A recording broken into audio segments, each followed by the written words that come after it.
فرید الدین قیصر صاحب، اگر قیامت کے روز سب کا حساب کتاب ہوگا تو پھر نبی صلی اللہ علیہ وسلم نے اپنے رفقا کو اللہ تعالیٰ سے عذاب قبر سے پناہ مانگنے کے لیے کیوں تاکید فرمائی ہے؟ کیا یہ عذاب حساب کتاب سے پہلے ہی شروع ہو جائے گا؟ اس سلسلے میں حضور صلی اللہ علیہ وسلم کی یہ حدیث بہت مشہور ہے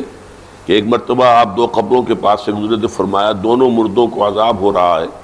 ایک تو وہ شخص جو پیشاب کے چھینٹے سے خود کو نہیں بچاتا تھا، اور دوسرا وہ جو چغل خور تھا۔ اس حدیث مبارکہ سے کیا یہ بات ثابت ہوتی ہے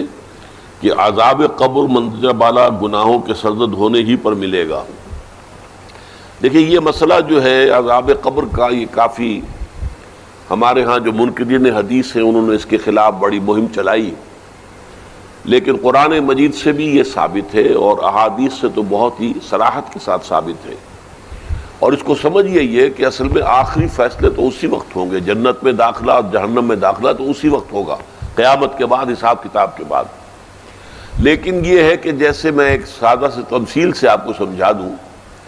امتحان ہو چکا ہے، نتیجہ تو نکلنا ہے، فرض کیجئے کہ 1 مارچ کو یا 1 اپریل کو نتیجہ ڈکلیئر ہوگا، کون کامیاب کون ناکام۔ لیکن جنہوں نے کچھ کیا ہی نہیں پرچوں میں، انہیں تو پہلے سے معلوم ہے، ان کی جان تو سوکھ رہی ہے، اندر ہی اندر وہ کانپ رہے ہیں، چاہے وہ ابھی یوم حساب تو آنا ہے، ان کا ڈکلیئر تو ابھی ہونا ہے کہ وہ فیل ہے، لیکن ان کے چہروں پر لکھی ہوئی ہے فیلیور۔ یہی معاملہ ہے کہ جو کچھ انسان نے کمایا ہے عالم برزخ میں بھی اس کی کچھ کیفیات اس کے اوپر طاری رہیں گی۔ تفاصیل میں ہم نہیں جا سکتے کہ کیسے ہوگا، یہ ہم نہیں جان سکتے، عالم برزخ، عالم آخرہ، اس کے بارے میں جو مجمل باتیں آ جائیں قرآن میں حدیث میں، بس اس پر ہمیں اکتفا کرنی چاہیے۔ تفصیل میں جائیں گے تو اس سے خام خواہ کے بکھیڑے اور خام خواہ کے اختلافات اور فرقہ بندیاں شروع ہوتی ہیں، لیکن کوئی نہ کوئی عکس ہے۔ سورہ فرقان میں فرمایا یضاعف لہ العذاب یوم القیامہ، قیامت کے دن اس کے لیے عذاب دگنا کر دیا جائے گا۔ تو معلوم ہوا کہ قیامت سے پہلے بھی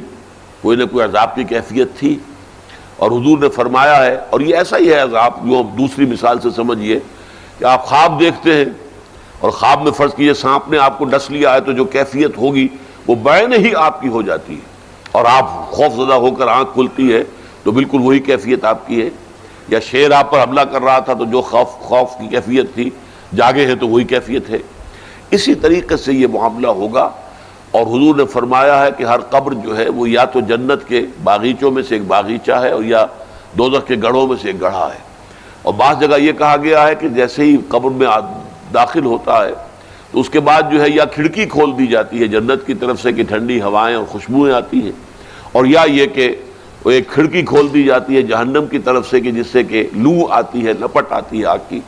تو بس اس پر اجمالاً اسی درجے میں ماننا چاہیے۔ باقی یہ کہ اصل حساب کتاب کے بعد اس پراپر جنت میں داخلہ اور پراپر جہنم میں داخلہ جو ہے وہ تو ہوگا قیامت کے بعد ہی۔